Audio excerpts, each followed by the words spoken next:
Gravar. Então, falando aí de condição adversa, a gente já sabe que condição adversa são aqueles chamados fatores desfavoráveis, fatores inadequados, que vão prejudicar o teu desempenho na hora que você vai conduzir um veículo, ou seja, ele torna ainda mais, né, mais possível, né? Aumenta aquela chance, potencialmente, da possibilidade de um acidente de trânsito acontecer. Então, é uma situação de perigo. Então, a ABNT, Associação Brasileira de Normas Técnicas, chama de fatores geradores de acidentes. E a gente sabe que a direção defensiva é um modo de dirigir a fim de evitar acidentes, apesar das ações incorretas de outros condutores e apesar das condições adversas que possam se aparecer. Então, condições adversas é o que a gente tem que evitar porque são essas condições aí que prejudicam o desempenho do condutor na hora de trafegar com o veículo, né? Ele torna ali mais fácil a possibilidade e a chance da gente se envolver em um acidente de trânsito e existem diversas aí condições adversas que a gente pode se deparar, como luz, tempo, via, condições adversas de trânsito, condições adversas de veículo, motorista, carga, passageiro, né? Então a gente vai ver essas situações a partir de hoje. Então, tipos de condições adversas sendo citados aí na tela: iluminação, tempo, via, né, trânsito, veículo, cargas, passageiros e também condutor. Então, a gente vai abordar cada uma individualmente. O objetivo é entender que tipo de situação está ligada inerente a essa condição adversa especificamente e quais basicamente as dicas de segurança e as providências que a gente pode estar tomando, postura correta ao dirigir, para estar se livrando, né, dessas condições aí, ou deixando elas ainda menos, né, suscetíveis aos acidentes. Então vamos lá. Condição adversa de iluminação é a nossa primeira. Pessoal, condição adversa de luz vai estar relacionado à intensidade de luz, que pode ser que pode incidir diretamente sobre os condutores de maneira artificial ou de maneira natural. Artificial, a gente pode ver e exemplificar um poste de luz, né? Os faróis altos de um veículo. A luz natural pode ser o sol, né? Que afeta a nossa capacidade de ver outros condutores ou de ser vistos. Então, a condição de iluminação, a de luz, ela está relacionada a ofuscamento, tanto a incidência de luz que sobrepõe aos olhos dos condutores ou a falta de luz numa via, né, quando a via é desprovida de iluminação, que também pode afetar a dificuldade de você observar outros condutores, né? Então, essa é a questão da condições adversas de luz. Então, a gente pode perceber, pessoal, que a noite também entra como um desses pontos, porque a falta de iluminação nas estradas, né, ou os faróis com defeitos, ou totalmente mal regulados, ou que não funcionam adequadamente, podem causar essas situações aí que provocam a pouca visibilidade, né, que vai impedir o condutor de perceber aquelas situações de risco a tempo para que ele possa estar tentando usar a direção defensiva ali para evitar os danos, né, que poderiam, né, ser evitados. Então, ele vai tentar o máximo possível evitar maiores danos, ele vai tentar desviar, né? Ou seja, é muito perigoso você não ter visibilidade quanto à direção. Então, você pode se deparar com muitas vezes na pista buracos, alguns desvios, curvas inesperadas, acostamento que tem ali um desnível, inclusive acostamento com desnível, né? Um pouco mais abaixo, um pouco mais acima, é um tipo de situação adversa relacionada à via, né? Você pode perceber uma ponte interditada, entre outras situações que possam se apresentar.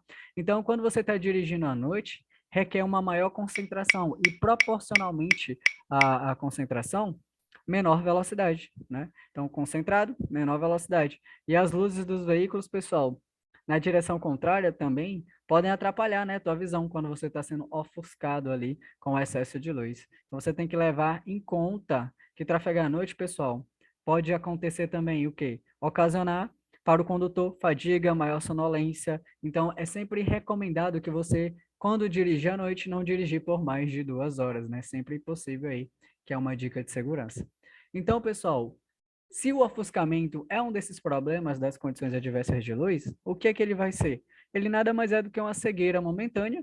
Ele é causada pelo excesso de luz nos nossos olhos, que podem ser de duas maneiras, artificial ou natural. Artificial pode ser a própria iluminação pública, né, os faróis dos veículos, e a natural, o sol, né? Quando tem aqueles horários, né, onde o sol está mais inclinado e a gente acaba sendo ofuscado ali, né? Geralmente ao nascer e ao pôr do sol acontece bastante. Então, a vista humana, pessoal, quando ela é ofuscada, ela leva ali em torno de 7 segundos para se recuperar de um ofuscamento, só que 7 segundos no trânsito é muita coisa. Então, um veículo, quando está numa velocidade de 80 quilômetros por hora, poderá percorrer, quando você é ofuscado, quando você não tem a visão plena ali, 155 metros às cegas antes de o condutor conseguir, de fato, entender o que está acontecendo ali, poder enxergar adequadamente a via. Então, isso se torna bastante perigoso. Pode ter um buraco na frente, pode ter um desnível, né? Pode ser uma curva inesperada, onde você não se adequou já à velocidade de um modo correto de adentrar, e aí você pode estar suscetível a colisões, né? A sair da pista, ou até mesmo, né, tombar ou capotar o veículo. Inclusive, tem uma diferença de tombamento para capotagem, a gente vai ver essa diferença um pouco mais à frente.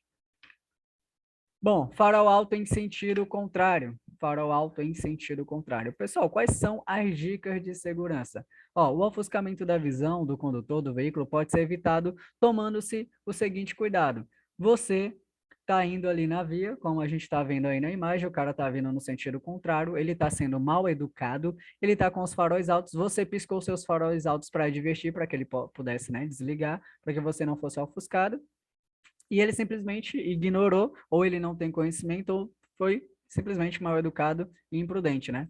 Aí o que que aconteceu?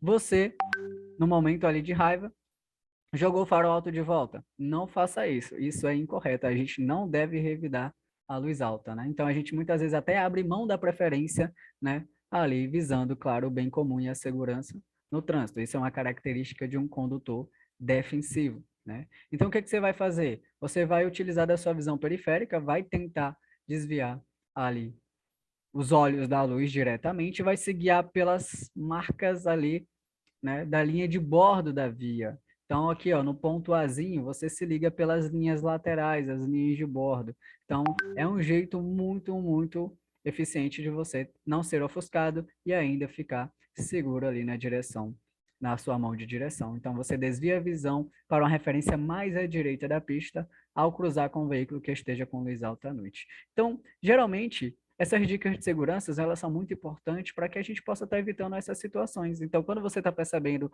um farol alto em sentido contrário, você pode piscar rapidamente os faróis para tentar advertir o condutor em quem vem em situação contrária à sua direção. Você também evita, pessoal, manter aquela visão fixa em um ponto fixo à frente. Você pode usar ali as chamadas faixas a olhos de gatos, né? Olhos de gatos é quando tem ali a taxinha, né? Que é a tartaruguinha, né? Que ela tem a película retroreflectiva, que ajuda a gente a se guiar, né? Em situações aí de rodovias ou estradas, né? Que estejam ali desprovidas de algum tipo de iluminação. Então, ajuda bastante, porque o farol vai encandecer e a gente pode se guiar por essas chamadas, né? Faixas ou olhos de gatos, né? Nessa marcação da pista como referência. Pessoal, se não houver, né, por exemplo, nenhum tipo de sinalização, ou quando você não conhece a estrada, você pode manter uma distância maior, né, do veículo, pessoal.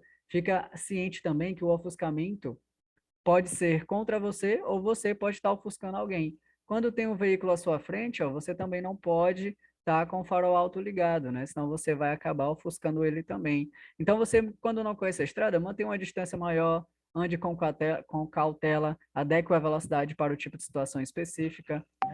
E você vai ficar bastante atento e até mesmo se guiar pelas luzes traseiras do veículo que está à sua frente, né? Ou seja, ele vai fazer uma curva, você já vai ficar atento que a frente já tem uma curva. Se ele pisar no freio e encandecer ali as luzes traseiras, você já vai ficar em alerta que ele parou, ele já está desacelerando, então provavelmente pode ter alguma situação ali de risco, então você já vai ficar atento, né? Então, assim, você poderá sempre com antecedência, né, saber o sentido das curvas, por exemplo. Então, mais uma vez, nunca revide as luzes altas, né? Não tem essa troca aí, né? Entre os faróis altos, né? Para que você não ofusque o outro condutor e também não seja ofuscado, por mais que ele esteja sendo mal educado. Então, é importante que você mantenha sempre os faróis regulados, né? Os faróis mal regulados ali não serão eficientes, não te proporcionará uma boa iluminação da via para que você esteja, né, tendo uma ótima visibilidade para prever situações de risco, como buracos ou entre outras situações que possam se apresentar. É sempre importante também conservar o para-brisa, os faróis, as lanternas manter sempre limpo. Às vezes os faróis estão em boas condições, só tá tudo sujo ali, né? Precisa só de uma mãozinha para limpar ali. É sempre importante evitar, pessoal, o ofuscamento pelo retrovisor interno, né? O cara tá com o farol alto atrás de você, aí você não tem como adverti-lo naquele momento, você pega o espelho interno e muda para a posição escura, né? Joga ele ali para cima, que você provavelmente não será ofuscado, né? A luz não será refletida no espelho e não vai incidir ali diretamente nos seus olhos. Então, isso vai fazer com que você não seja ofuscado ali pela intensidade do farol do veículo que está atrás de você. E aquela dica, mais uma vez, pessoal, evite viajar à noite, se for necessário, e sempre que possível, mesmo que você esteja viajando à noite, não dirija por mais de 2 horas seguidas, né? Porque geralmente o corpo, quando ele está cansado, ele vai apresentar sintomas, né? Sinais aí de desgaste físico, né? Como inquietude, você vai começar a massagear os ombros, não vai parar de bocejar, os olhos ficam ali pesados, a mente começa a ficar vaga, desconexa, né? Então, o teu corpo precisa descansar. E durante o dia, pessoal, quando você está sendo ofuscado ali pela luz natural do sol, não tem muito o que se fazer, né? O que é que eu posso fazer? Geralmente, é evitar trafegar ao amanhecer ou ao pôr do sol, né? Ninguém é obrigado a não trafegar, mas a dica é, se possível, evite trafegar nesses horários onde o sol ele se torna mais iminente, esse incidente aí, né? Sobre os olhos aí dos condutores que causam ofuscamento. Então, as dicas de segurança quanto a essa situação seria redobrar a atenção, sempre estar com velocidade reduzida ou compatível com a situação, usa ali a proteção interna do veículo, que é o parasol, né? Ou use óculos protetores aí, né? A fim de evitar sempre o ofuscamento. Então, para melhorar e facilitar também a questão da visibilidade do teu veículo para os outros veículos, para os outros condutores, se tiver e tiver disponível, manter ali as luzes de posição acesas, né? Para que você seja percebido pelos outros condutores, né? Em cruzamentos, pessoal, semaforizados, onde a luz solar é tão intensa, onde você não consegue ver ali o sinal luminoso adequadamente, né? Você pode pedir que você, né, identifique corretamente a sinalização antecipadamente para que você possa, né, se adequar, né, e de alguma maneira ficar atento às indicações ali do semáforo para que você tenha certeza, né, se o sinal indica para você prosseguir, já ter atenção. Se pode dirigir com óculos escuros? Pode, principalmente numa situação como essa, né, onde você simplesmente está sendo ofuscado ali durante o dia. Pode sim, não tem problema. Você pode usar o parasol ou os óculos protetores, né, óculos de sol ali para te ajudar a não ser ofuscado e ter uma melhor visibilidade, né, da sua direção. Então pode sim, tranquilamente, inclusive é uma dica de segurança. Então a gente tem que lembrar sempre, pessoal, que o excesso de claridade, ele provoca o ofuscamento. A gente sabe que se você tiver numa velocidade muito alta e você for ofuscado, a gente sabe que para você recuperar a visão plena demora 7 segundos. Mas você, nesse tempo que você está tentando, né, recuperar a visão, de fato ver adequadamente, você já pode ter andado alguns metros às cegas e dentro desse tempo aí você já pode se envolver em um acidente, né? E quando tem a falta de luz, pessoal, na penumbra, né? Quando provoca condições favoráveis a um acidente, quando não tem visibilidade, né? Então, para não sofrer um acidente, o motorista precisa se adaptar sempre às circunstâncias. Ele que vai ter que decidir, usar a decisão, né, dos conhecimentos da direção defensiva para saber quais são as possibilidades mais adequadas que ele vai ter e dispor para se livrar do tipo de situação como essa. Alguém deseja falar alguma coisa?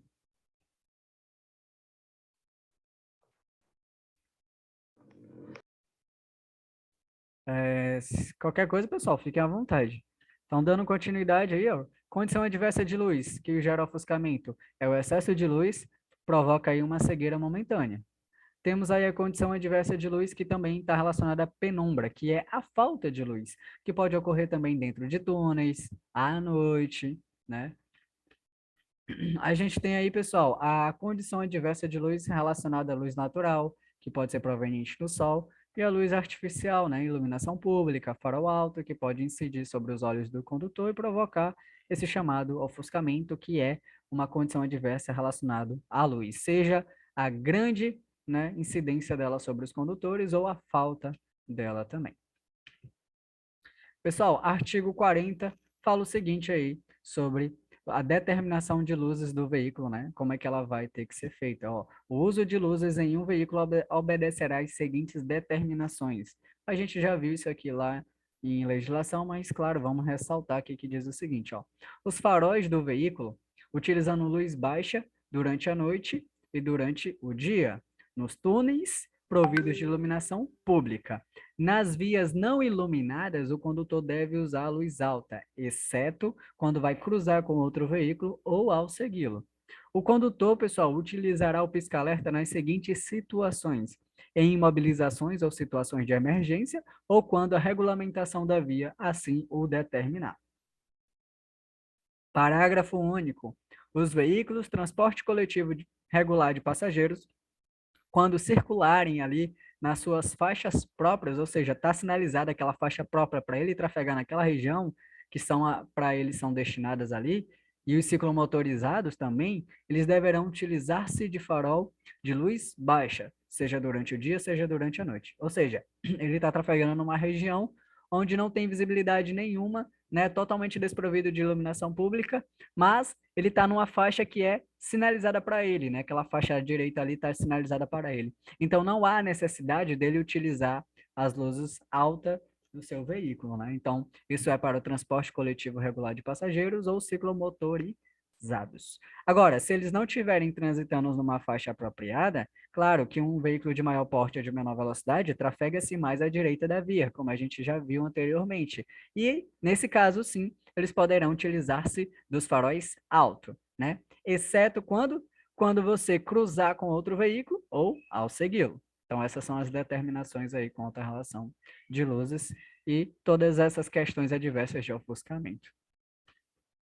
Pessoal, o sol, né, amanhecer ao entardecer, são situações aí que provocam muito a questão da falta de visibilidade e você sendo ofuscado aí, né, de maneira natural, né, pelo sol. Temos aí a penumbra, né, que é dentro de túneis, à noite ou em estradas, rodovias que são desprovidas aí de iluminação pública, né?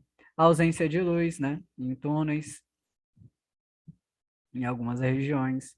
Então, a questão, né, a diversa de iluminação, ela traz isso consigo. É a grande intensidade de luz que vai incidir sobre os olhos dos condutores, que é muito perigoso, que pode, né, levar o condutor a sofrer acidente, como também a falta dela vai prejudicar muito a questão de ser visto ou de ser percebido, né, e de você também conseguir perceber e ver os outros condutores. Isso pode gerar riscos na condução do veículo. Agora a gente vai falar, pessoal, das condições relacionadas ao tempo, condições adversas de tempo. O que seriam as condições adversas de tempo? Bom, as condições adversas de tempo, ela vai estar ligada às condições atmosféricas do planeta. A gente pode exemplificar como frio, calor, vento, a chuva, granizo, a neblina, cerração. Então, todos esses fenômenos, eles também têm a capacidade, pessoal, de reduzir a visibilidade do condutor, ou seja, ele torna ainda mais difícil a visualização de outros veículos. Então, essas condições, muitas vezes, podem ser tão extremas que impossibilitam você mesmo até ver a margem das estradas ou as faixas divisórias, você não sabe se está na sua mão de direção, se está muito no meio da via, se está saindo da via, então é muito perigoso, né? Então, além de dificultar essa capacidade de você ver outros condutores ou ser visto pelos outros condutores, essas mais condições do tempo pode tornar as estradas muito escorregadias. Isso faz com que aconteça o quê? A aquaplanagem pode ser submetida aos condutores. Então, essas más condições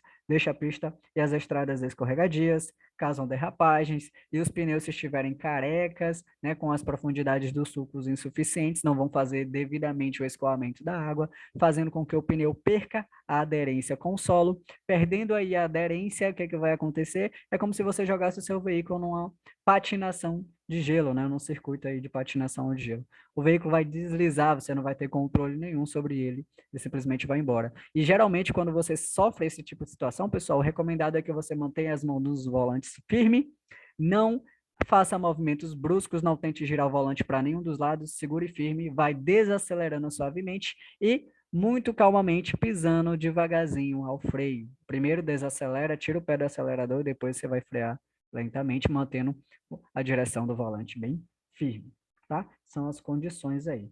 Pessoal, essas condições atmosféricas, elas devem, né, sempre definir o teu modo de dirigir. Começou a chover, eu estava numa distância frontal de 5 metros de um veículo, eu vou dobrar. O certo é que você dobre. E proporcionalmente a minha atenção sobre a situação é a velocidade compatível. Pessoal, de qualquer situação que possa se apresentar aos condutores, o mais correto é deixar a velocidade compatível com a situação. Se você está numa velocidade compatível com qualquer tipo de situação que possa se apresentar, então facilmente você pode ter tempo e espaço suficiente para decidir agir, usar da sua experiência e habilidade para livrar-se, né, do chamado acidente de trânsito, que é todo evento não premeditado que resulta dano em sua carga, veículos, lesões em pessoas ou em animais em que pelo menos uma das partes ali vai estar transitando ali nas vias terrestres ou nas áreas abertas aí à circulação, certo? Então, quando você está dirigindo sob chuva, você tem que ter muito cuidado, né? Quando estiver dirigindo, quando começar a chover. Aqueles primeiros pingos de águas também, muitas vezes, podem se misturar com aquele pó, com aquele óleo que vai estar impregnado na pista, né? Alguns veículos podem estar derramando óleo, inclusive derramar óleos ou qualquer tipo de carga do veículo é infração de natureza gravíssima, gera ali retenção do veículo, certo? Como medida administrativa, o veículo fica retido, né? Então, é infração de natureza gravíssima. Esse pó e esse óleo que fica impregnado da pista, eles podem formar aquela camada extremamente escorregadia. Então, muitas vezes, não é só a questão da água que se encontra na pista. Pode ser esses óleos, né? Esse pó que pode deixar a pista escorregadia e você ser submetido também a uma situação de deslizamento com o veículo, né? Perdendo um pouco aí da aderência com o pneu. Então, quais são as dicas de segurança quanto às condições adversas de tempo que eu posso ter?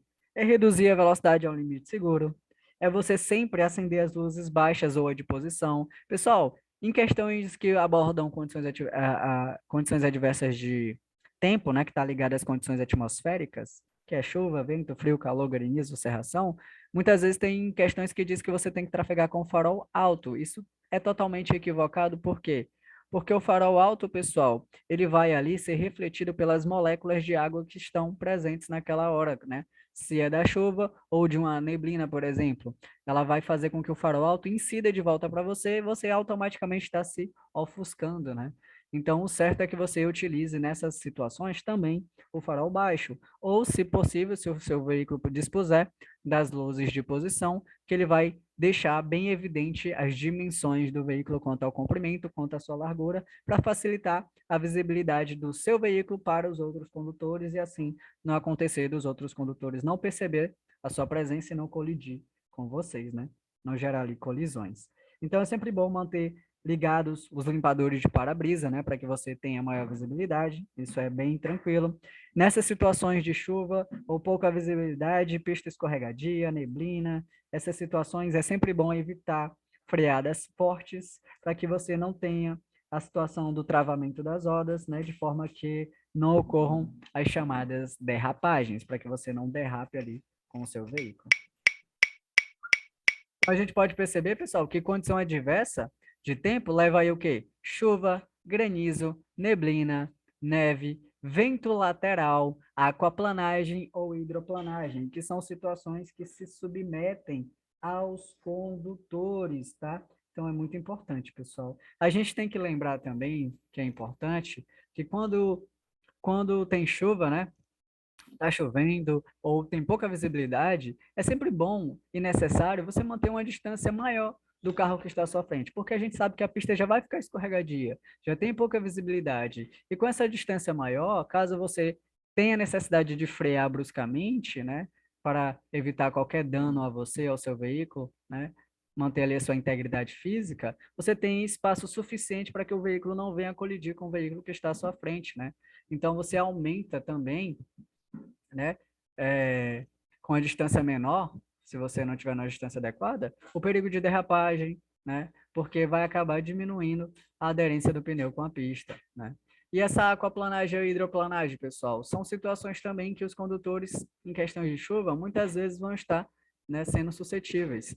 Então, aquaplanagem ou hidroplanagem nada mais é do que a falta de aderência dos pneus com a via. E é isso. Vai ocorrer em função da formação da camada de água que vai ficar entre a pista e o pneu do veículo, né? Levando sempre ao condutor, né, a perda do controle do automóvel, né, do veículo. Então, esse problema com a questão da aquaplanagem ou hidroplanagem, dependendo do termo que é usado, acontece quando você já está numa velocidade de 50 quilômetros por hora, por exemplo, né? Ou seja, é claro que essa velocidade não é tão alta, mas você já pode ser submetido a essa velocidade. Isso vai depender também do grande volume de água que se encontra na pista, né? Aquela camada fina de água sobre a pista. É... E se ela for muito grande também, já pode ocorrer em velocidades até muitas vezes menores, dependendo muito, né? Pode ir a partir de 30 quilômetros, por exemplo. Se a quantidade de água é tão absurda, com 30 quilômetros você já pode ali perder o pneu, né? A aderência do pneu com o solo e ser submetido a essa situação.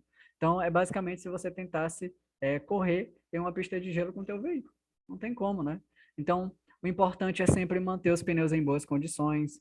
É importante para que você ajude a evitar aquaplanagem, porque os pneus gastos com sulcos insuficientes, né? Insuficiente, né? Não pode estar inferior a 1,6 milímetros, aquelas profundidades, né? Eles vão, se tiver desgastado, aumentar a chance disso acontecer.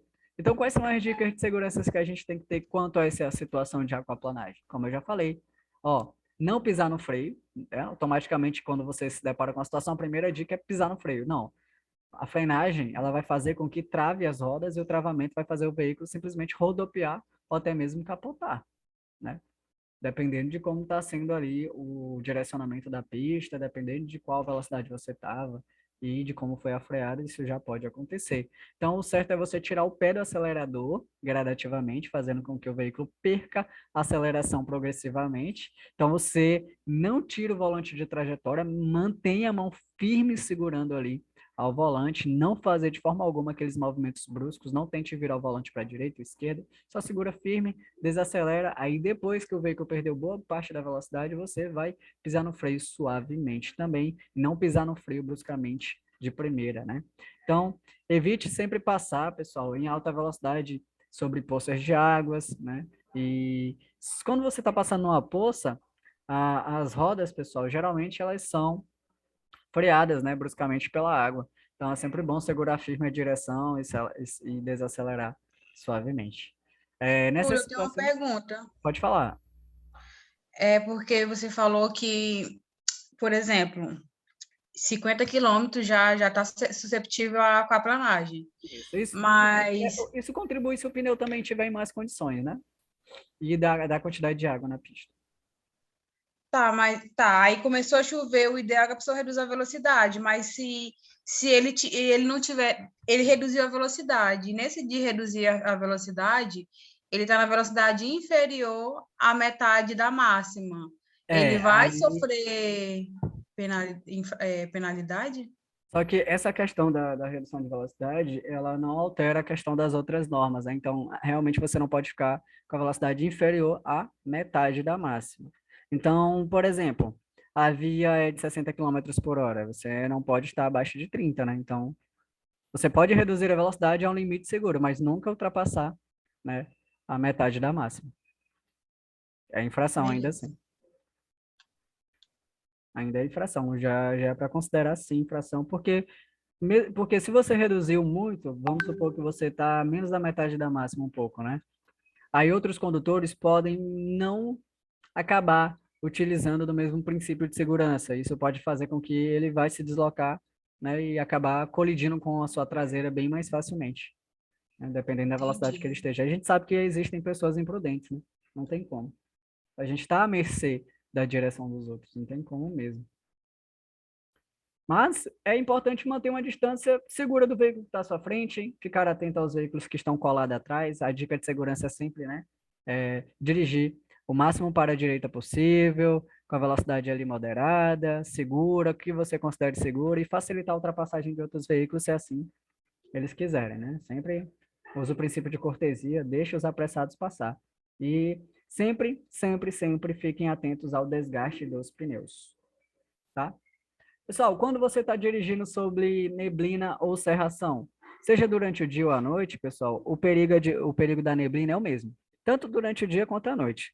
Ele vai dificultar a visibilidade do motorista da mesma maneira. Então, quais são as dicas de segurança que a gente tem que ter quanto à questão de neblina ou cerração? Basicamente é acender imediatamente quais luzes? Farol baixo ou de posição. Se o veículo for moderno, sofisticado, é ligar ali o farol de neblina, se ele tiver, né? O farol de neblina já é apropriado para isso. Outra coisa, qual é a principal dica de segurança para qualquer situação adversa? Reduzir a velocidade ao limite seguro, aumentar as distâncias do veículo que está à sua frente. A gente já sabe o porquê. Não usar o farol alto, por quê? Porque o farol alto, pessoal, ele reflete nas partículas de água e você vai reduzir ainda mais a tua capacidade, né? E a tua visibilidade. Evite sempre o quê? Freadas bruscas. Então, a gente percebe que as dicas de segurança são basicamente as mesmas, né? Bem parecidas para essas situações em condições adversas relacionadas ao tempo, né? Que tá essas condições atmosféricas. A gente sabe que evitar freadas bruscas é importante, porque o chão pode estar escorregadio, né? E o risco de colisão traseira ou colisão frontal ou qualquer outro tipo de colisão pode ser bem mais fácil. E, principalmente, pessoal, nunca realizar ultrapassagem, né? Evitar, né? Ultrapassagem nessas situações. A gente tem que lembrar que em condições assim, o pavimento, ele vai ficar úmido, ele vai se tornar escorregadio. Então, ele reduz muito a questão da aderência do pneu ali ao solo. Então, a gente tem que ficar sempre, sempre atento, né? Então, quando você precisa, por exemplo, a chuva está muito intensa, a neblina está muito densa ali e não tem como ver de jeito nenhum. O que que eu posso fazer? Eu estou numa rodovia. Aí, se você precisa parar numa rodovia, pessoal, você pode estar fazendo o seguinte, ó, ligar o pisca-alerta, deixa o carro lá, ligue o pisca-alerta, sinalize com o triângulo de segurança ou qualquer outro objeto que você tenha ali próximo nas imediações, a 200 metros antes, e tire todo mundo do carro. Se for o caso, tira todo mundo do carro, mesmo que esteja lá uma situação fria ou chovendo. Você não tem como trafegar, você está numa rodovia. Deixa o carro ali mais à direita, se pode fazer isso, enfim, tá? Se não tem como trafegar, contanto que você deixa o carro paralisado lá com o pisca-alerta ligado, tirar todo mundo do carro e sinalizar antecipadamente, né, a uma distância de 200 metros antes de chegar até o veículo, né, para que os outros condutores percebam que logo à frente possa se apresentar um risco. Então, isso é um tipo de dica de segurança que pode ser feita pelos condutores em questão de chuva absurdamente forte, sem condições mesmo de trafegar, e você não tem outra escolha a não ser sair do veículo e ficar ali em um local que você considere mais seguro, né? Por conta dessa Júlio, intenção da chuva ou neblina. Oi. eu de novo. Pode falar, Carol. Você falou do triângulo aí de segurança de 200 metros. Eu vi 30 metros. Tu ouviu 30? Vi.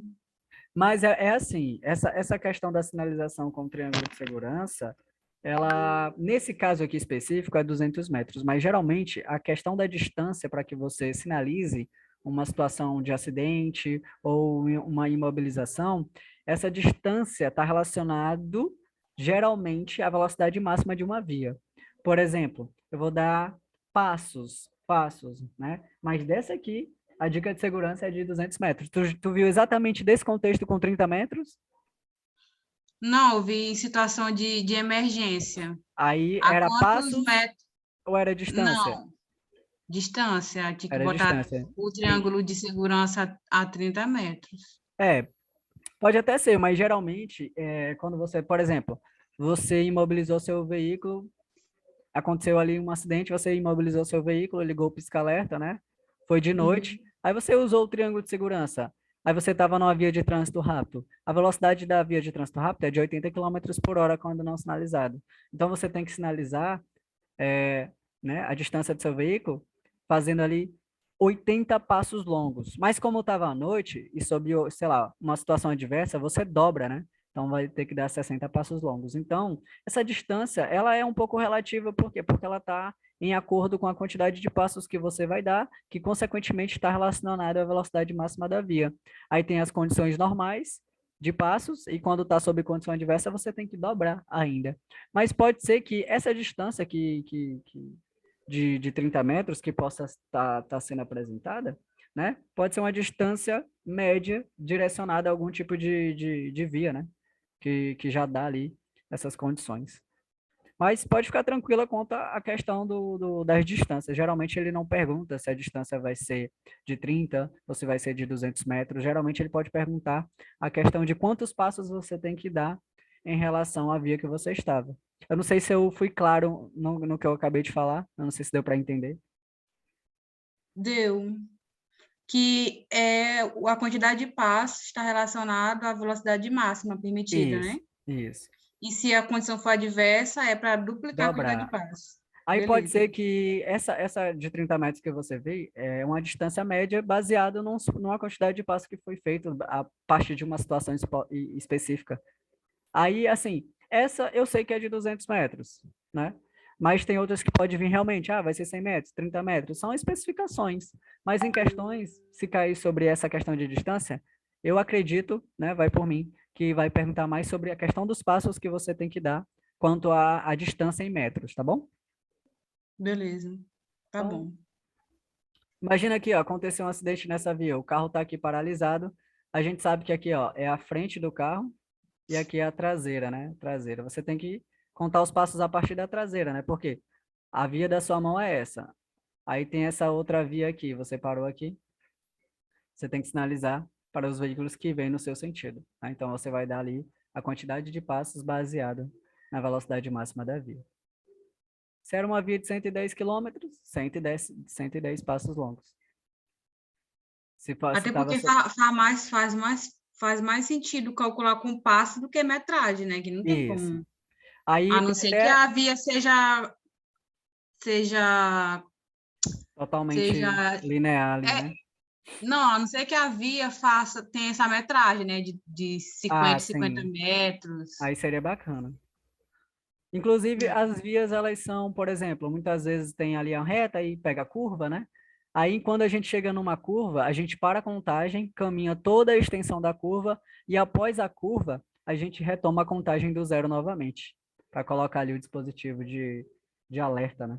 Como o triângulo de segurança, por exemplo, ou qualquer outro objeto que você possa utilizar nas imediações, como galhos de árvores, pedaços de panos, enfim, coisas assim que possam ser utilizadas. Beleza, ficou bem claro. Então, Obrigada. pessoal, passando aqui, antes de eu continuar falando, deixa eu ver se eu tenho.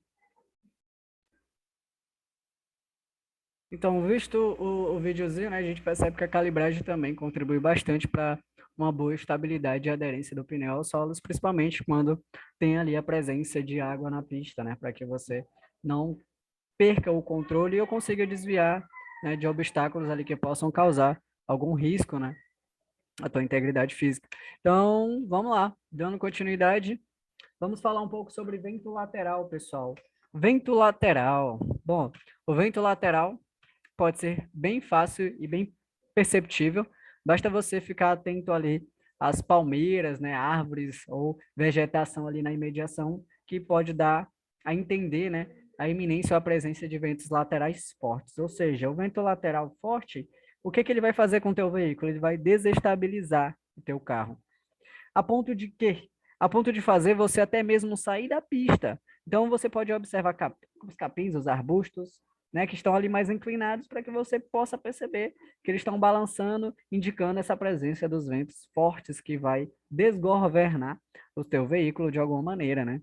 Então, quando você está na presença ou iminência de ventos laterais fortes, você tem que reduzir a velocidade, segurar com firmeza ali o volante, ter atenção quando você vai ultrapassar ou ser ultrapassado. O certo é que você evite ultrapassagem nesse momento e fique atento à ultrapassagem de outros veículos. Porque, pessoal, uma ultrapassagem normal, sem a incidência ou iminência de ventos laterais, já gera uma pressão de ar, uma corrente de ar ali que está sendo deslocada entre os veículos, que pode fazer com que um dos veículos seja submetido ou até mesmo jogado para fora da pista, né? Já tem casos que acontecem. E com os ventos laterais fortes, a gente sabe que o vento vai bater e vai se dirigir diretamente ao condutor, né? Então, isso pode desestabilizar e atrapalhar a condução. Então, você tem que ter muito cuidado a quando vai ultrapassar ou ser ultrapassado, principalmente por ônibus e caminhões e veículos de grande porte, né? Que eles vão provocar esse deslocamento do ar quando em alta velocidade e, mais uma vez, afeta a estabilidade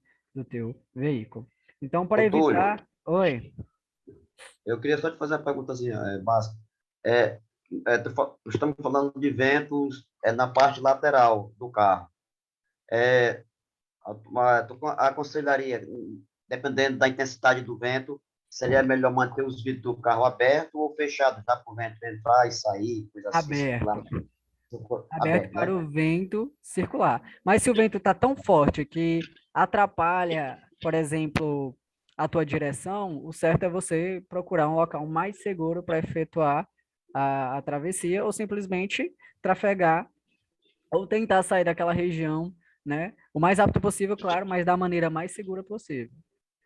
Então, para que você evite isso aí, você, principalmente quando está, por exemplo, numa ultrapassagem, é acelerar ou reduzir a velocidade, né? Se estiver sendo ultrapassado, tá? Se for para ultrapassar, ultrapassa de uma vez. Se for para ser ultrapassado, desacelere e facilite a ultrapassagem. E aqui é vidros abertos, para que não tenha resistência do ar e o ar possa circular, passar aqui, ó. E, claro, tenta manter a velocidade que esteja segura e adequada. Só que manter os vidros abertos também pode, de alguma maneira, apresentar algum risco, né? Vai que entra ali terra, poeira nos seus olhos, enfim, é perigoso por isso.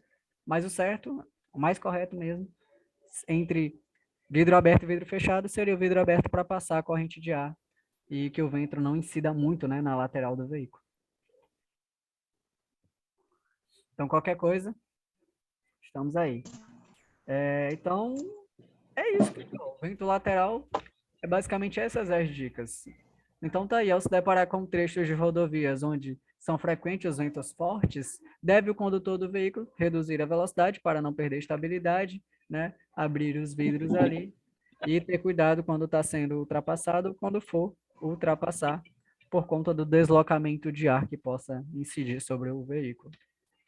Então tá aí uma placa de advertência, né, que adverte que adiante a iminência, te alerta, né, um caráter de recomendação, que você já tem que tomar uma postura correta, porque adiante, à frente, terá aí a presença de ventos laterais fortes. Aquaplanagem ou hidroplanagem aparecendo mais uma vez, a gente já sabe o que é. Então, para que você evite o deslizamento do veículo em pista molhada, deve o condutor adaptar a velocidade do veículo às condições da pista, da situação que se apresenta, da chuva e também dos pneus. Então, pessoal, eu tenho também outro vídeo para mostrar para vocês, que tem muita gente, por exemplo, que compra um jogo dos pneus novos do veículo e ele não sabe onde botar. Por exemplo, os quatro pneus do veículo estavam ali em condições irregulares. Vamos supor que estavam carequinhas. Aí ele só tinha dinheiro para comprar 2 pneus novos. Aonde é mais eficiente colocar esses pneus? Na frente, né, ou atrás? E é isso que a gente vai ver aqui com esse vídeo para que a gente possa ter esse conhecimento também. Antes de ver esse vídeo, ó, aquaplanagem ou hidroplanagem é um fenômeno que ocorre quando os pneus perdem o contato com a pista, né, e o carro começa a deslizar sobre essa fina camada de água entre os pneus e o solo, né? A gente pode perceber isso. Só um momento, pessoal.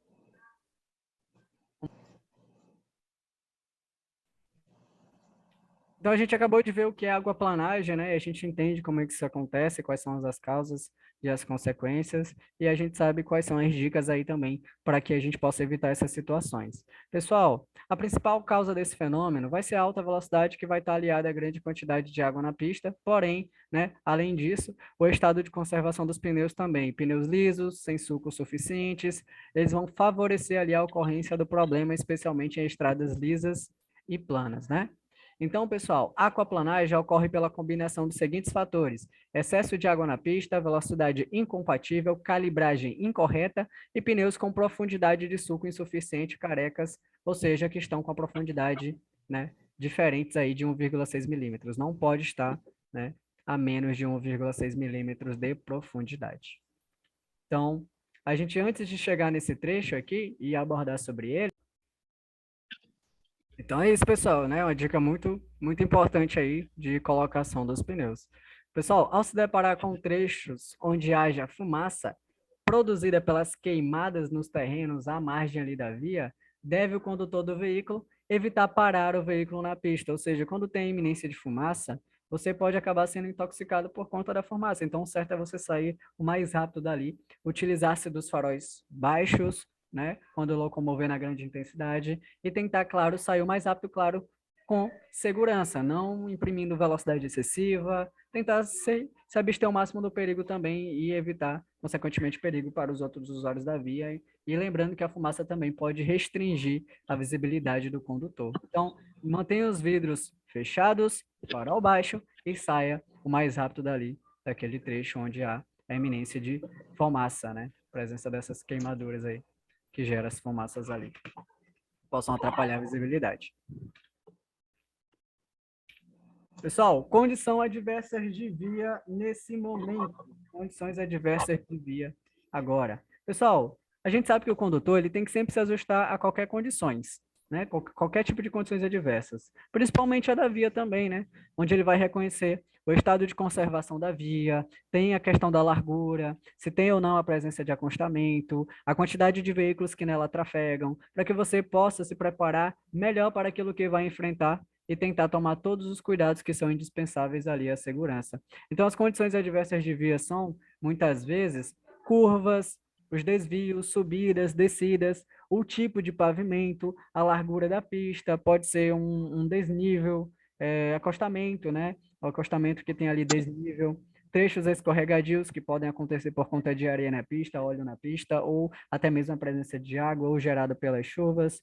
A gente sabe que existem buracos, pode ser até obra na pista, a saliência ou lombada, né, o popularmente conhecido como quebra-mola. A pista pode estar totalmente irregular, depressão, desmoronamento e até mesmo excesso de vegetação, né, que pode incidir sobre a pista, né? Então, essas são as condições adversas de vias que a gente tem que estar atento, né? Então, condições adversas de vias, algumas dicas de segurança que a gente pode abordar é procurar obter o máximo de informações sobre as condições da via. Antes mesmo de trafegar naquela via, você nunca trafegou, você pode estar tomando ali conhecimento, né? Falando com pessoas que já trafegaram por ali, quais são os trechos mais perigosos, aonde tem situações onde acontecem muitos acidentes. Ah, aquele trecho é conhecido por ter muito acidente, então você tem que ter cautela, você tem que estar antecipando-se aos riscos, né? Usando sempre a previsão imediata a longo prazo e até mesmo a previsão, né, dos 5 elementos da direção defensiva, a imediata tentando corrigir, usando também da direção corretiva, situações ali que muitas vezes não podem ser previstas. Então, é obter e fazer um itinerário antes do seu deslocamento, né? Obter o máximo de informações que você puder das condições daquela via. Outra coisa importante é consultar o mapa rodoviário para que você possa escolher o melhor trajeto com a menor distância e ajustar sempre a velocidade de acordo com a situação, né? São situações aí muito importantes para os condutores dos veículos, né? Para que você já se prepare de antemão e tenham toda a atenção possível. Então, esse procedimento ele é muito adequado, né? Muito adequado para que você não se envolva em situações de risco. A gente vai perceber aqui, pessoal, que existem a questão das curvas, né? Que trazem aí acidentes muito graves. Então, a gente vai falar de 3 coisas importantes, que é a transferência de massa do veículo, tá? A gente vai falar de força centrífuga agora e de força centrípeta. E se alguma questão perguntar o que é que elas são, elas nada mais são do que leis da física que se sobrepõem ao veículo. Então, transferência de massa, força centrífuga e força centrípeta, né? São leis da física que se sobrepõem ao veículo, tá? E o que é essa transferência de massa? Pessoal, a transferência de massa, ela consiste na sobrecarga de um peso do eixo traseiro ou dianteiro. Isso acontece de 2 maneiras, quando você acelera ou quando você desacelera aplicando uma frenagem do veículo. Pessoal, qual é a sensação quando você está no carro e você aperta o freio de uma vez? A sensação é que você está sendo jogado para trás do veículo, né? Então, isso é uma transferência de massa. E quando você tá dirigindo o seu veículo, você freia de uma vez, o que é que o carro faz? Vai brecar de uma vez e você vai o quê? Ser arremessado para frente, né? Ó, há uma transferência de massa. Então, isso está relacionado ao quê? A sobrecarga de peso que vai ser transferida, né? Para o eixo traseiro ou dianteiro. Isso ocorre devido à aceleração ou à desaceleração, frenagem do veículo. Então, isso é a transferência de massa, tá? Uma é devido à aceleração e a outra é devido à desaceleração. A gente vai perceber que esses comportamentos é chamado de subesterçante ou sobreesterçante, ou subesterçamento ou sobreesterçamento. Vamos ver como é que isso funciona. O que é esse subesterçante, pessoal? O subesterçante, ele é a perda de aderência das rodas dianteiras. Você perde a aderência nas rodas dianteiras do veículo. Ou seja, o veículo tende a sair de frente e você não consegue fazer a curva. Então, isso submete ao condutor a força centrífuga, né? Que é a força que tende a jogar o carro para fora da curva. Por exemplo, você tem aqui uma curva, né? Aí você estava aqui entrando na curva, você acelerou demais, não vai conseguir fazer a curva, porque você acelerou demais, teve uma sobrecarga de transferência de massa aí, né? Ou seja, as rodas dianteiras do veículo, né? Perde aderência, você não consegue fazer a curva e você vai ser arremessado para fora. A força centrífuga, é o famoso saiu pela tangente, né? Você vai tangenciar aqui e vai embora, saiu da curva. Então, a força centrífuga te joga para fora da curva. Então, é basicamente isso que acontece no subesterçante, né? Você não vai conseguir fazer a curva. Então, o que a gente pode perceber aqui? Que o subesterçante, né? Aqui é sobre, tá, pessoal? Tá subro, mas é sobre. Saiu errado. Sobre, tá? Sobre, depois eu vou consertar isso aí, mas é sobreesterçante. E o sobreesterçante nada mais é do que a perda da aderência das rodas traseiras. Então, eu perco a aderência das rodas dianteiras e o sobre, eu perco a aderência das rodas traseiras do veículo. Isso ocorre quando a pista, pessoal, né, também sob curva, e você pisa no freio. Então, no momento que você pisa no freio, que você está fazendo a curva, com grande risco de sair pela traseira e podendo, então, rodar. É como se você estivesse sendo submetido à força centrípeta. Ou seja, você está sendo jogado, arremessado para dentro da curva, né? Ou seja, isso pode fazer com que você rode na pista ou até mesmo capote, né? Ou tombe ali o veículo. Então, como a gente pode evitar esses comportamentos? É importante manter a suspensão do veículo alinhada, né? A calibragem dos pneus ok, fazendo sempre alinhamento, balanceamento dos pneus, verificando periodicamente essa manutenção, que em média é feita a cada 6 meses. Nunca entrar ali nas curvas em alta velocidade, então tudo isso já ajuda. Então, o subesterçante, o que ele é, pessoal? Ó, o subesterçante está devido o quê? À aceleração, quando você acelera numa curva. Ou seja, o que vai acontecer? O peso, pessoal, vai para trás e você perde a aderência nas rodas dianteiras, né? Isso vai submeter você ao quê? À força centrífuga. E a força centrífuga faz o que com você? Joga o carro para fora da curva, joga para fora da curva, tá? Ou seja, desgarra a frente. O que é desgarrar a frente? É perder a aderência das rodas dianteiras. É isso que ele está nos dizendo. Agora, sobreesterçante, isso está relacionado à desaceleração brusca quando se aproxima de uma curva, desaceleração numa curva. Isso vai fazer o quê? Que você perca o peso na frente. Houve aí uma transferência de massa, né? Você vai perder aquele peso ali na frente. O que vai acontecer? Vai ser submetido à força centrípeta. E a força centrípeta faz o que com você? Joga o carro para dentro da curva, joga para dentro da curva. Ou seja, desgarra a traseira, você perde a aderência com os pneus traseiros, né? Isso pode levar até mesmo à capotagem do veículo. Pessoal, a gente tem que lembrar que capotagem e tombamento são coisas diferentes, tá? É um acidente que o veículo ele vai girar sobre si, né? E o tombamento é quando o giro do veículo é menor que 80 graus, menor que 360 graus. Vamos lá, vamos ver isso aqui, ó. Tombamento. Ó, tombamento é quando o giro do veículo sobre si mesmo é menor, tá? É menor que 360 graus. Ou seja, o carro não girou 360 graus dentro do seu próprio eixo. Então, isso significa que é tombamento. Agora, capotamento, ó, o C de capotagem, beleza? É quando o giro do veículo sobre o seu próprio eixo é maior ou igual a 360 graus. Então, se o carro deu um giro de 360 graus ou mais, é considerado capotagem. Se ele deu um giro ali de 180, 270, ou até mesmo 359, né, graus, não é capotagem, é para ser tombamento. Beleza? Ficou entendido essa parte, pessoal? Deu para entender essa questão da transferência de massa, desse subesterçante, que são termos que vão ser usados, e o subesterçante está relacionado à força centrífuga, e o sobreesterçante está relacionado sobre a força centrípeta. Tá? Então, quero saber se ficou alguma dúvida nesse momento a partir desse conteúdo. Então, é basicamente isso que vai ser submetido ao veículo. Só para ficar bem mais entendido, né, sem ficar bastante tranquilo, a gente tem que lembrar que os termos vão ser usados, tá? Subesterçante ou subesterçamento, ou sobreesterçante ou sobreesterçamento é usado. Bom, força centrífuga é igual ao subesterçante. Pronto. Centrífuga, subesterçante. O eixo traseiro fica sobrecarregado e tende a sair de frente e joga o carro para fora da curva. Joga para fora. Joga para fora. Aí a força centrípeta é o sobreesterçamento ou sobreesterçante.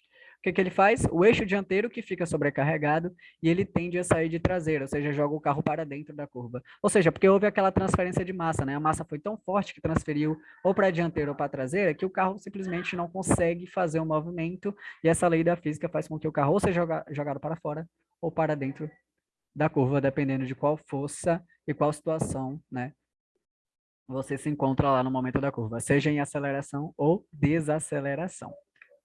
Bom, quais são os procedimentos corretos quanto a curvas? Reduzir a velocidade, manter o veículo mais à direita da via, acelerar suavemente ao entrar na curva, para que a força motriz, né, a força ali das rodas do motor, compense os efeitos da força centrífuga. Então, essa é a dica de como fazer ali uma curva adequada, né, para a direita. Aí a gente tem uma placa de advertência, curva acentuada à direita, né? A gente já vai se aproximar dela e já sabe como fazer. Procedimentos em curva agora para a esquerda. Reduzir a velocidade, manter-se mais ao centro da própria mão de direção. Você acelera suavemente ao fazer a curva, para que a força motriz compense os efeitos da força centrífuga. É para que você também não seja jogado para fora. Olha, pessoal, ciclovia e ciclofaixa, né? A gente já tinha visto. Aqui a ciclofaixa. A ciclofaixa pode ser uma condição adversa de via, né? Pode gerar conflitos ali entre as condições dos veículos automotores e os ciclistas, né? Perceba aqui, ó, ciclofaixa é parte da pista de rolamento destinada à circulação exclusiva de ciclos, que vai estar delimitada por sinalização específica, que é a sinalização aqui, ó, horizontal da cor vermelha, e a gente percebe que tem dispositivos auxiliares de segurança, né? Tem aqui o cone, ó, que está delimitando ainda mais e tornando mais eficiente essa sinalização da cor vermelha que está destinado aos ciclistas. E perceba que essa faixa está sendo dividida com a pista, né, de rolamento aí para os veículos automotores no mesmo sentido de direção. Já a ciclovia, pessoal, ela é separada, né? É uma pista própria destinada à circulação de ciclos, separada fisicamente do tráfego comum. Então, pode trafegar aqui os veículos, né? E aqui a ciclovia separada aí pelos canteirozinhos tranquilamente. Então, a gente pode perceber que a ciclovia, ela se torna mais segura do que a ciclofaixa, né? Mas existe aí ambas. Pessoal, ó, não poderão ser aplicadas as sanções previstas no Código de Trânsito Brasileiro, a gente falou um pouco disso lá em legislação, né? Que as sanções, as punições, as penalidades, elas não podem ser aplicadas em relação à sinalização quando? Quando ali for incorreta aquela via, ela for insuficiente e ela não for legível e visível durante o dia e durante a noite. Tá? Então, nesse tipo de via incorreta em relação à sinalização, se for incorreta, insuficiente ou não for legível e visível durante o dia e a noite, em relação ao quê? A sinalização e também a via, né, se ela for totalmente inadequada, for incorreta o suficiente, não poderão ser aplicadas as sanções previstas no Código de Trânsito Brasileiro, que são as punições que a gente já conheceu. Condição adversas de via, né? Ainda falando sobre isso, desculpa aqui, está relacionada à largura da via, ao número de faixas, curvas, acostamentos, o tipo de pavimentos, buracos, lombadas, né? Morros, entre outros trajetos. Sinalização, pessoal. Ó, A gente não pode, por exemplo, temos aqui uma sinalização vertical, que é uma placa que está dizendo proibido ultrapassar. Aí já pensou que a sinalização horizontal, ela for desse jeito aqui, ó, seccionada. Aí a placa está dizendo que não pode ultrapassar, mas a linha que está demarcada na via está dizendo que pode. Lembrando que a sinalização horizontal e a vertical, se tratando aí dessas duas informações, né, nesse contexto, tem o mesmo peso. Né? A sinalização horizontal, juntamente com a sinalização vertical, tem o mesmo peso. Né? A gente sabe que desrespeitar a sinalização horizontal também gera infração. Né, gera infração de trânsito, bem como as placas de regulamentação que infringi-las gera infração também, já que ela vai te obrigar a restringir, né? Ela tem ali as informações em caráteres imperativos e desrespeitá-la gera infração. Então, isso aqui é uma descomunicação entre duas informações de sinalização. Então, se aqui está dizendo que é proibido ultrapassar, logicamente, essa marca longitudinal aqui, a linha divisória da pista, ela tinha que ser contínua. Eu não estou afirmando que nessa imagem específica, que a imagem não está tão boa, né? Não está não tá uma imagem HDzinha, né? Parece uma imagem 144p, enfim, que está dizendo isso, mas esse tipo de sinalização que uma está conflitando com a outra, não passam ali as mesmas informações, isso aí pode gerar os chamados acidentes, né? Pode acontecer acidente, isso não pode acontecer, e isso fica a cargo de responsabilidade do órgão que tem a jurisdição sobre aquele determinado local, aquela via, né? Então, eles que vão poder se responsabilizar pelos acidentes ali acontecidos, isso não pode acontecer. Tem também situações com o número de faixas, né, que podem apresentar perigo para os condutores, né? As pessoas podem acabar ali transitando de maneira indevida. Tem gente que transita em alta velocidade nas faixas mais à direita, ultrapassando pela direita, mesmo que a pista seja de pista única. Oi. Bota bem essa explicação que tu estava antes aí, porque eu saí sem querer aqui e já peguei a explicação da metade. A gente Em relação falando... a esse carro da esquerda aí. Sim. Isso aqui? É. A gente estava falando que uma coisa que pode ser considerado condições adversas de via é a sinalização deficiente, uma em contrapondo à outra ali, por exemplo. Aqui a gente tem uma placa que diz proibido ultrapassar. Aí imagina que as marcas longitudinais nesse trecho estejam seccionadas. A linha seccionada, né, a marca longitudinal, indica que você pode ultrapassar. Então está tendo um conflito de informações entre a placa e a sinalização horizontal. Isso não pode acontecer. Ambas têm o mesmo peso. Então, se uma está dizendo uma informação, a outra tem que complementar e dizer a mesma coisa. E eu já vi em trechos com essas situações perigosas, né? A placa está dizendo uma coisa, mas a linha demarcada na via, né? As inscrições no pavimento estão dizendo outras. Isso pode confundir os condutores e acabar fazendo com que eles se envolvam em acidentes. Muito bem, ok. Passando adiante, aclive ou declive acentuado também pode gerar risco, né? Tem pessoas que querem fazer ultrapassagem em aclives ou declives, que são muito acentuados. Isso é muito perigoso, principalmente no aclive acentuado, onde a visibilidade é precária, você não sabe quem está vindo do outro lado, né? Isso pode acarretar muita insegurança para os condutores. O traçado de via também. Professor, aqui é uma curva. Aqui é uma curva. Olha como está a linha que é a marca longitudinal da via. Está seccionado, ó. Quer dizer que o condutor pode ultrapassar, mas você sabe que não pode ultrapassar numa curva. Olha a deficiência aí do pavimento. Aqui deveria ser contínuo, ó, para que os condutores já fiquem alerta, né? Não pode ultrapassar nessa região. Então, isso aí pode acabar fazendo com que os condutores cometam, né? Manobras indevidas que vai acarretar no acidente. Podia vir outro carro ali, ele podia colidir frontalmente, que a gente sabe que é o pior tipo de colisão possível que possa existir. Falta de conservação e manutenção, né? Muitos buracos, trechos ali totalmente deficientes, né? Onde atrapalha a condução dos condutores. A gente pode perceber que a gente tem aqui uma... Túlio, Oi. essa questão ali da sinalização ali na curva, fica aquela coisa, tipo, de a sinalização sobrepõe as normas de circulação. Isso. Mas aí, no caso, quem está determinando pode sim, aí nesse caso, como está sinalizado, Ok, pode ultrapassar. Mas é porque eu tô falando assim. É verdade. E é aí que mora o perigo, por exemplo. A sinalização, ela sobrepõe as normas. É só esse contexto que eu estou dizendo, porque assim, o certo é que numa curva não seja possibilitada uma sinalização permitindo ultrapassagem. A não ser que a curva seja segura e realmente foi feita uma engenharia de tráfego ali bem, bem precisa e diz que pode, tá ok.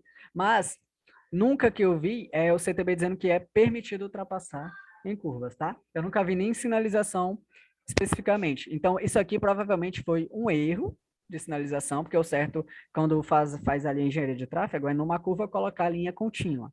O certo é colocar a linha contínua, né? Então, a, a, a, o órgão que tem a jurisdição aqui, que fez esse trabalho, pode ter se equivocado, se confundido e colocou. Aí é aí que É mora o porque a perigo. iminência de um acidente é bem grande, né, Túlio? Isso. Aí que mora o perigo, porque a linha, que é a marca longitudinal, se sobrepõe às normas. Tá dizendo que você pode ultrapassar. Aí você vai e ultrapassa numa curva, outro veículo, tá dizendo que pode, parece seguro, e vem outro veículo na contramão. Aí, outro veículo na contramão não, E você Túlio, estava na contramão. Oi. mas em relação àquele item anterior, aquela situação anterior do carrinho lá, a linha longitudinal não estava certa, não? Não, estava certo. Eu estou dizendo que era só uma especificação que se a linha está dizendo que não pode ultrapassar, a placa tem que estar na mesma informação. Ou seja, eu Pois já é, não estava batendo não com a placa. tava. Eu Que só era quis dar um justamente. exemplo. Ah, sim. Só quis dar um exemplo que não pode, uma tá dizendo uma coisa e a outra uma outra Ah, coisa. sim, agora entendi. Que eu pensei que tu estava querendo dizer que estava. Não, ela Que estava não estava realmente batendo as contínua. informações. Ela estava contínua. Beleza, pois é. Porque assim, se a placa está dizendo que não pode ultrapassar, a marca longitudinal também não pode Tem ultrapassar, que né? andar em concordância, né? Beleza. Isso, concordando. Verdade. Aí, o que a Carol falou aqui, tá certo. A sinalização sobrepõe-se, mas é aí que eu quero dizer para você que é o perigo. A sinalização está te induzindo ao erro nesse sentido, porque é muito perigoso ultrapassar numa curva. É muito perigoso. Inclusive, não é recomendado, nem se tiver uma placa dizendo ultrapasse numa curva, eu mesmo não vou fazer isso.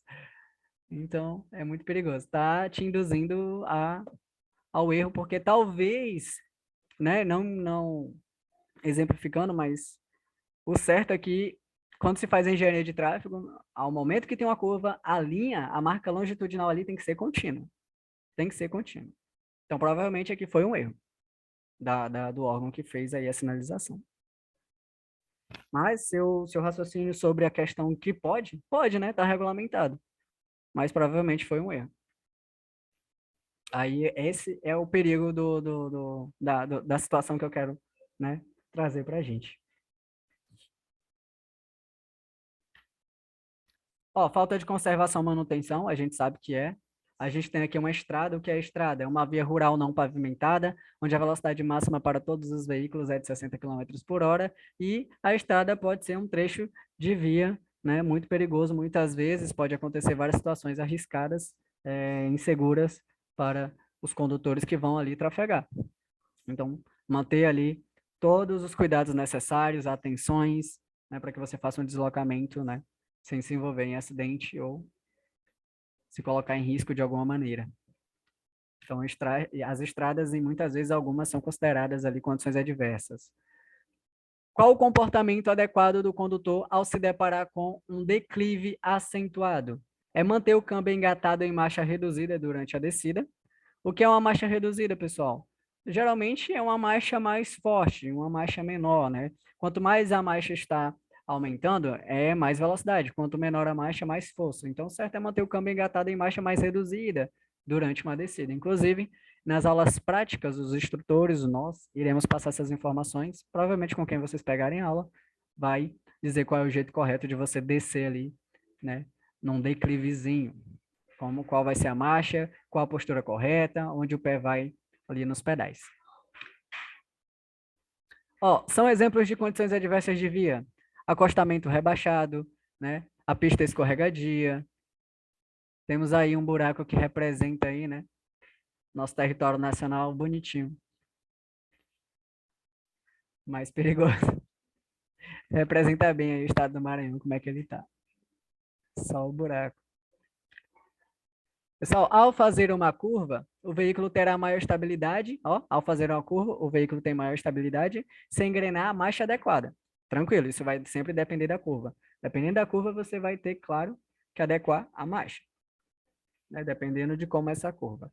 Então, qual a forma adequada para se fazer uma curva com segurança? É fazê-la com a velocidade moderada, engrenando marcha forte. Quando ele fala marcha forte, né? Quanto mais baixa é a marcha, mais forte ela é. E mantendo a aceleração constante. Claro que geralmente não é a primeira marcha que se coloca, porque a primeira a gente sabe que é para sair. Nesse caso, ali a partir de segunda a terceira já é adequado para uma curva, né? Dependendo da sinuosidade da curva, de como ela é, da sinuosidade também, né? E da questão do tipo de pavimento, de como se encontra ali as condições. Então, tudo depende, e depende do condutor fazer essa análise e, né, manter ali todas as técnicas disponíveis que ele tem de segurança para fazer essa curva com segurança.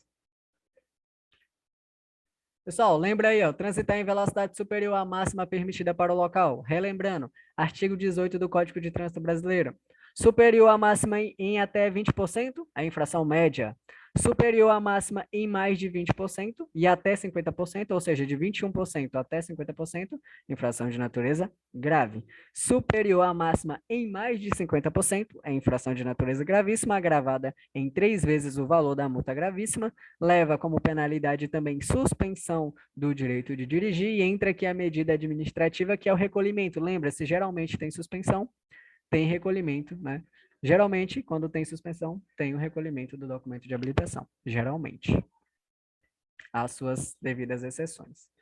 Vamos falar agora das condições adversas relacionadas ao trânsito, pessoal. Condições relacionadas ao trânsito. Bom, quando se fala em trânsito, a gente já vai estereotipar e falar de caos, né? De estresse, e o trânsito realmente ele já tem esse estereótipo, né? Ou seja, as condições adversas de trânsito, elas envolvem a presença de quê? De outros usuários na via.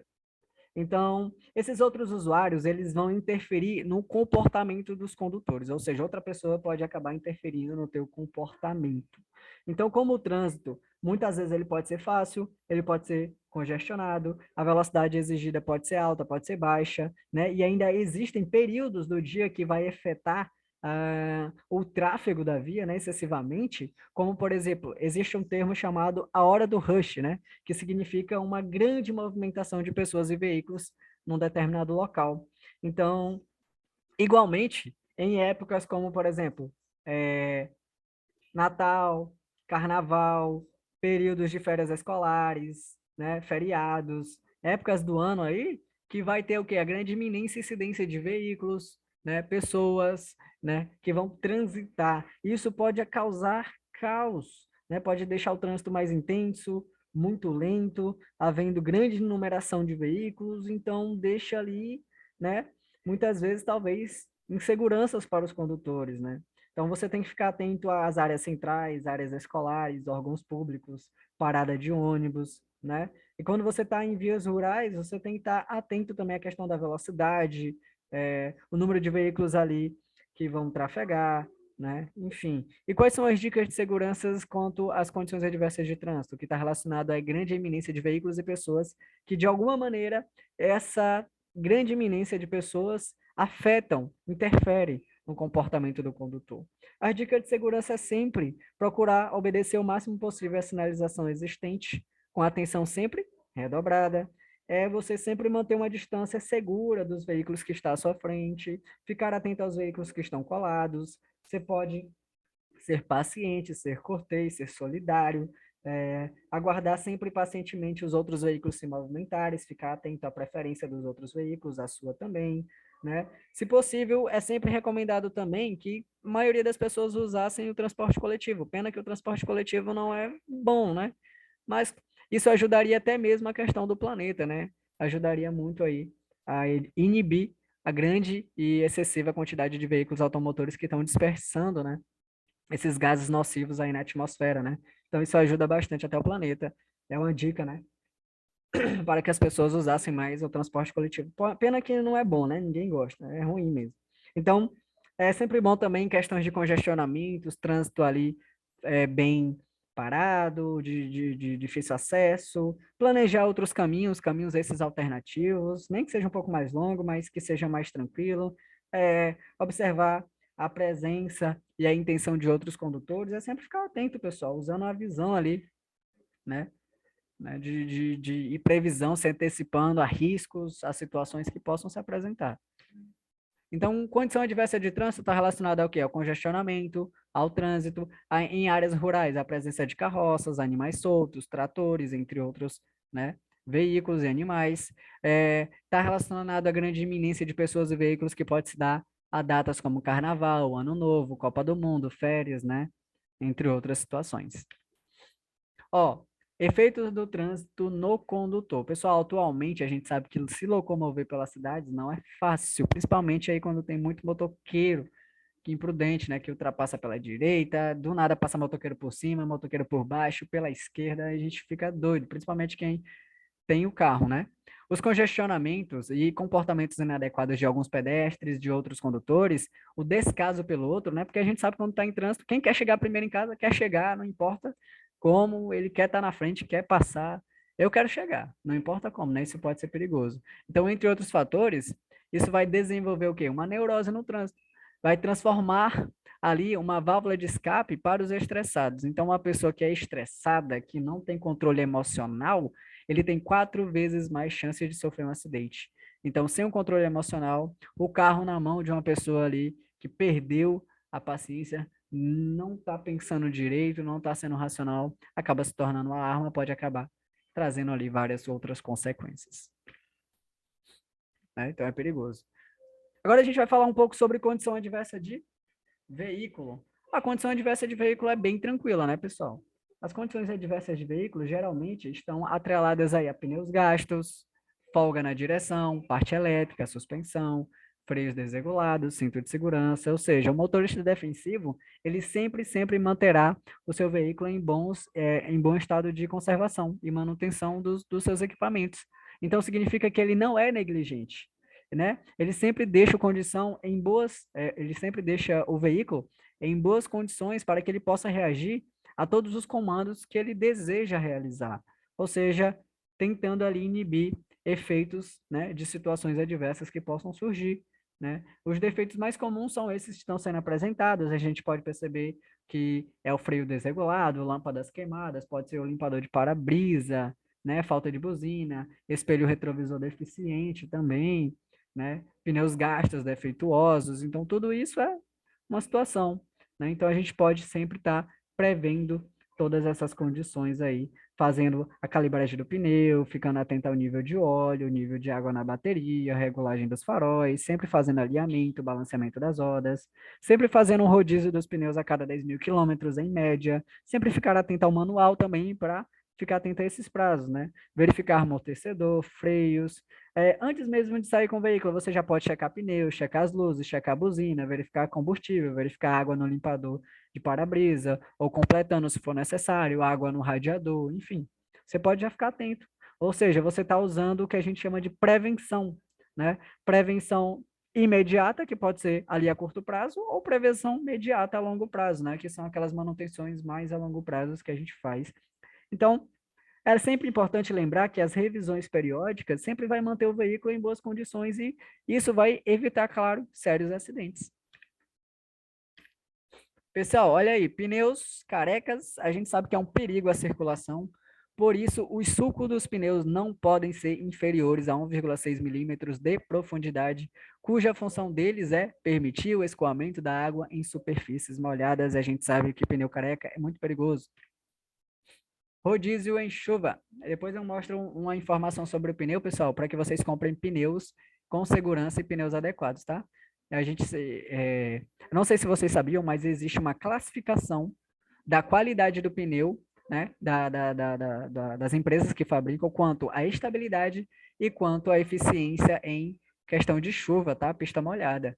Tem pneu que os valores são absurdos, mas a classificação está lá em F, que é a pior classificação possível, quanto à estabilidade, quanto à aderência em questões de chuva, né? Novinho pneu, mas ele é bem ruim, né? Na hora da prática mesmo. Então, pessoal, é sempre bom manter o alinhamento, o balanceamento adequado, Ó, são exemplos de equipamentos e sistemas importantes do veículo aos quais evitam situações de perigo e geram acidentes, que devem estar funcionando adequadamente. Os freios, as suspensões, o sistema de direção e os pneus, tá? É muito importante. Outros cuidados a serem tomados, limpar, né, os faróis, ficar atento, né, aos faróis defeituosos, né, ter cuidado com as alhetas dos limpadores de para-brisa, essa palheta que pode estar gasta, quebradiça, em péssimo estado, ficar atento ao nível de água no reservatório aí do limpador de para-brisa, né, é muito importante. Agora a gente vai falar das condições adversas do condutor. Pessoal, as condições adversas do condutor ou condições adversas do motorista está atrelado a quê? Está atrelado às condições físicas e mentais. Algumas físicas, pode ser fadiga, cansaço, sono, estresse, visão deficiente, audição deficiente, perturbação física, pode ser o estado alcoólico, né? Tudo isso. Condições mentais, estado de tensão emocional, preocupações, aborrecimentos, agressividade, pressa, impaciência, distração, medo, tudo isso gera, né, essas condições adversas do condutor, né? Então, pessoal, um dos maiores perigos do álcool, a gente sabe, né, que é um dos perigos que pode ocorrer sobre o condutor, que a maioria das pessoas, quando está ali tomando uma geladinha, elas acreditam que vão estar bem, né, para dirigir, que os reflexos e reações vão estar normais, né? Isso ocorre devido àquela sensação inicial de leveza, né, que o álcool proporciona. Só que o álcool geralmente vai induzir pessoas a fazerem coisas que normalmente não fariam sóbrias. Então, seja pelo excesso de confiança ou pela perda da noção do perigo e do respeito pela vida, né? Então, dirigir alcoolizado é muito perigoso. Os principais efeitos do álcool no organismo são diminuição da coordenação motora, visão distorcida, dupla e fora de foco, a falta de concentração e diminuição ou perda do espírito crítico. Então, você não consegue avaliar os riscos, os perigos que você vai vir a cometer para os outros condutores e outras pessoas que trafegam na via e para você mesmo. Sinais de sonolência são os seguintes: é necessário se esforçar para se concentrar e manter os olhos abertos, a cabeça começa a pesar, a pessoa não para de bocejar, os pensamentos começam a ficar vagos e desconexos. Outra coisa que pode indicar fadiga e sonolência é você começar a sentir um desconforto no banco. Você está ali no banco e começa a massagear o pescoço, começa a sentir um desconforto. Isso é um clássico sintoma que teu corpo já quer estar descansando e você tem que parar e descansar. Olha aí, pessoal, o conceito de acidente. O que é acidente, segundo a BNT, a norma de 10.697, é todo evento não premeditado de que resulta dano em veículo, em sua carga, lesões em pessoas ou em animais, em que pelo menos uma das partes está em movimento nas vias terrestres ou áreas abertas ao público. Lembrando que o acidente se classificam de duas maneiras, o evitável e o inevitável. O evitável é aquele que o condutor não fez tudo o que deveria ter feito para evitar o acidente, mas o acidente poderia ter sido evitado, mas aconteceu por negligência. E o inevitável pode ser o melhor motorista, fez tudo o que poderia ter feito, porém, não conseguiu evitar por uma força maior, força da natureza, algo que sobrepôs, infelizmente, ao condutor. Bom, pessoal, a partir da próxima aula, a gente vai trabalhar com técnicas de direção defensiva, a gente vai entender por que elas foram criadas, a gente sabe que é para evitar acidentes, e a gente vai entender quais são essas utilizações de técnicas, onde a gente vai abordar aí a questão da classificação dos acidentes, né? Bom, vou prosseguir só mais um pouco, vou falar disso. Aí a gente para um pouco mais à frente, ó. Todas as técnicas de direção defensiva ou de pilotagem foram elaboradas e desenvolvidas para evitar acidente. Com a utilização das técnicas que a gente tem hoje, a gente pode evitar acidentes que antes, pessoal, antes mesmo, eram consideradas inevitáveis, ou seja, existiam muitos acidentes que hoje são classificados como evitáveis, que antigamente não eram, porque não tinham essas técnicas, não tinham esse conhecimento, não tinha essa uniformidade, né, e normas de como trafegar, de como respeitar ali os outros condutores e agir adequadamente no trânsito. Então, por conta dessas técnicas da direção defensiva, de pilotagem, de condução, hoje muitos acidentes perigosos são evitados, podem ser evitados. Só não são evitados se você for imprudente, negligente ou totalmente impérito. Bom, classificação dos acidentes. A gente já sabe que 90% dos acidentes é dado por falha humana por conta né, da imprudência, negligência, né, e da imperícia. Só que a gente tem essa classificação quanto evitável, que a gente acabou de falar, né? O que é o evitável? O acidente evitável é aquele em que você deixou de fazer tudo que razoavelmente poderia ter feito para evitá-lo. Você não fez, né? Deixou de fazer. É um acidente que aconteceu porque você foi negligente. E o não evitável, ou inevitável, melhor dizendo, não evitável ocorre pelo fenômeno da natureza. Não tinha como evitá-lo.